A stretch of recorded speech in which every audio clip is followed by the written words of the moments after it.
Humans can become more powerful with something they call music. The main bridge was cast in a bright red light as alarms blared throughout the ship.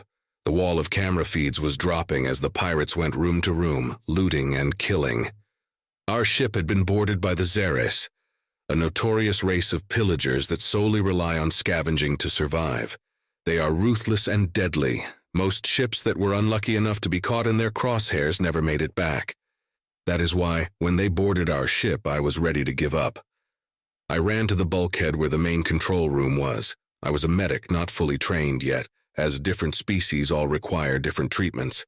I only needed to read up on one more species then. I could help anyone in our crew. Becoming a ship medic where you will see countless different species is a monumental task. That is why medics are chosen for specific ships and their crews. We are given basic training on overall procedures that can help the large majority of species. But to be able to help truly, we need to be versed on specifics, which is why as ship medics we hold off on our training until we know which species we are going to be treating. Less hassle, time, and manpower to pump out medics that are needed in space travel. So, what was the last species I needed to learn about? Humans, of course. So, when the only human crew member burst through the door, bloodied and bruised, I cursed myself for not finishing my manual faster. He had another person behind him, practically dragging him into the room. They were a Uturk, a species I was familiar with. Vezir, the human addressed me. He's got a deep gash on his right lower appendage. He's still conscious but won't be for long. To prove that fact, the Uturk groaned and then slumped over as the human brought him to me. My training immediately took over, and I grabbed the emergency pack that I had taken with me when I rushed to the main control room. I assumed any survivors would flock here. I was right, so I could treat them as they came. The human then addressed me as I treated the Uturk. "The hell's the captain?" he asked. "He wasn't in here when I came," I responded while stitching wounds closed. "I don't know how bad it is out there, but I'd say pretty bad." "Fuck," the human muttered. "I gotta go find him." "What?" I yelled, exasperated. "No, you are injured, and the Xeres have already taken most of the ship. Once I finish treating this one, we are going to get in the emergency pod and get out. We're doomed already. There's no helping anyone else now." The human's brows furrowed, and he stared at me with a scowl. "I'm fine. It's not my blood. Those bastards came in and attacked us. I put them down, but he got injured," he said, motioning to the Uturk. "I can fight. I'm not sitting down and taking this. We gotta get any survivors." He quickly scanned the room and made for the weapons locker at the far corner. He armed himself with blasters, helmets, ammo, vests, stunners, and even a photon sword. As he equipped himself, I stared at him, mouth agape. What? You've got to be kidding me, right?" I sputtered. "The Xeres will rip you apart in seconds. They are made for this. It is a death sentence out there." The human gaze met mine. A steely resolve washed over him as he addressed me. "Even if it is a death sentence, I won't sit down and take it. If I die, I'm going to go out fighting." His gaze drifted over to the main screen of the command center. He walked over and pulled out his holopad, connecting it to the ship's systems. He looked over his shoulder with a wicked grin. "And hell if I ain't going out in style."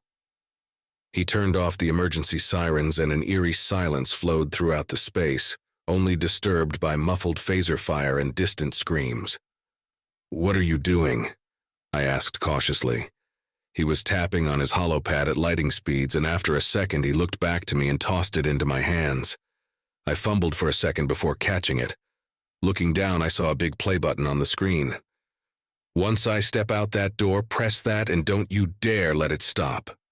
His grin grew wider as he regarded my confused look. "Don't worry, it's a little trick we humans use to fight better, trust me." I did not know how to respond to that.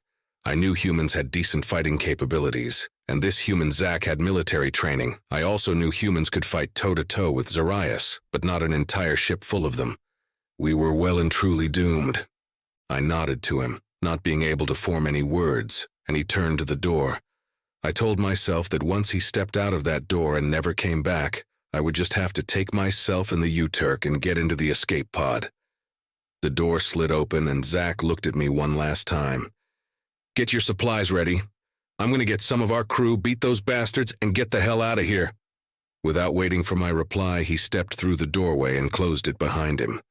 Once the seal hissed closed, I looked back down to the holopad. Confused, I pressed play.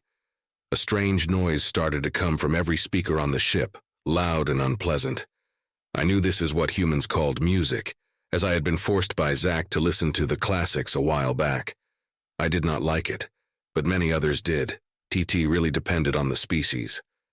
The holopad displayed the title of the music that was now playing, Immigrant Song, by Led Zeppelin. I could hear Zach's war cry through the door. Fuck yeah, I love this fucking song. I watched on the remaining cameras in horror as Zach barreled down the hallways, checking room by room and eventually coming across a group of pirates. Shots came at him, and he barely dodged around the corner, taking a defensive stance with his rifle pulled up and ready.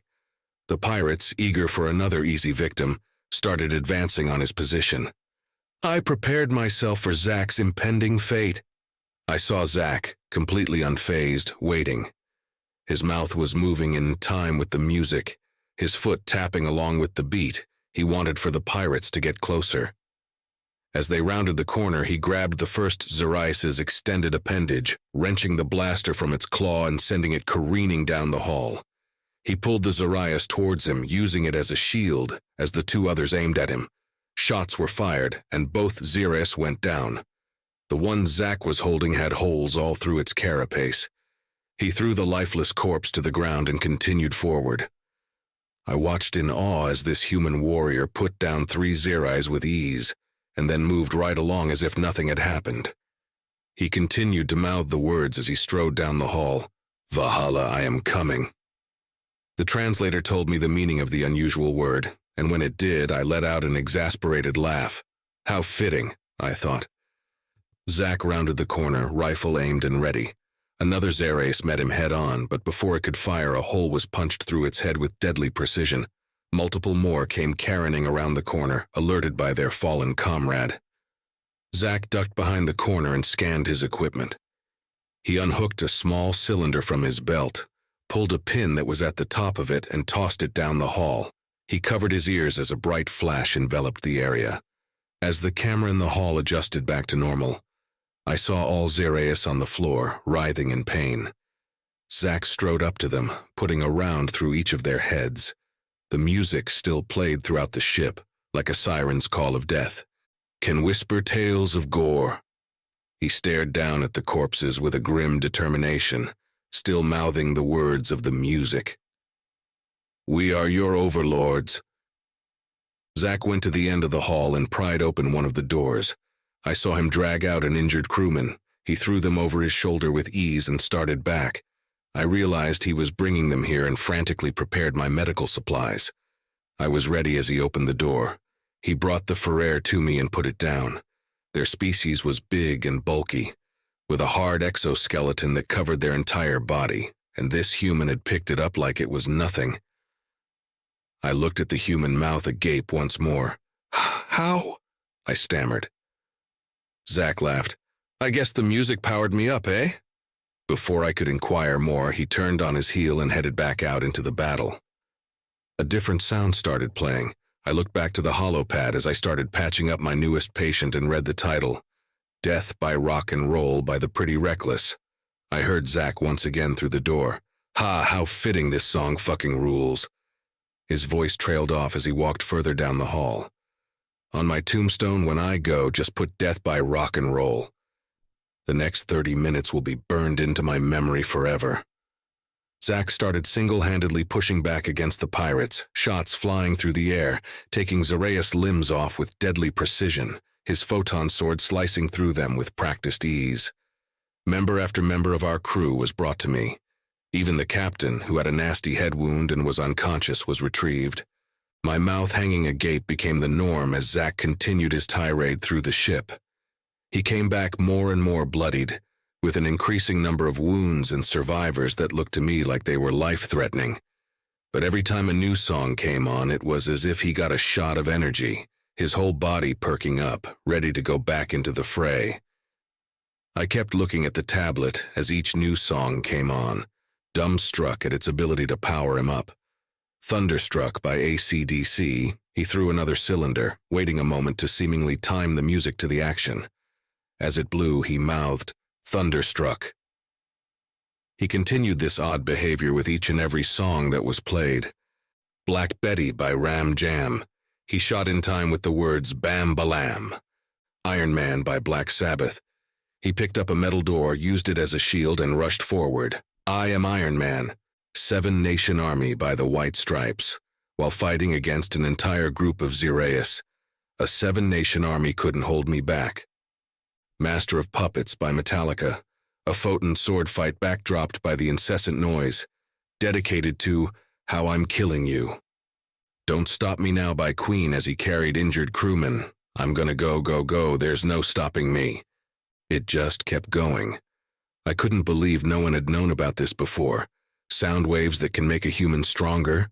How much deadlier could they be when this music was played? Eventually, Zack cleared the entire ship of the pirates and came back. His arm was all but missing at this point, and he looked like he would die any second. The distress signal that had been sent out at the start of the boarding finally got to the Galactic Federation ears, and their rescue ship was almost upon us. Zack finally collapsed as he stalked over to me. I performed my duties on him as best I could.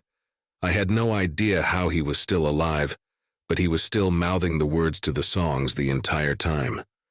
It baffled me how he had accomplished this feat, and for the first time, a Xereus ship invasion had been repelled. When I asked Zack later how he had done it, he said, "The music really kept me going, you know. I didn't know, and I don't think I ever would, but I had a feeling that this music was humanity's greatest secret weapon."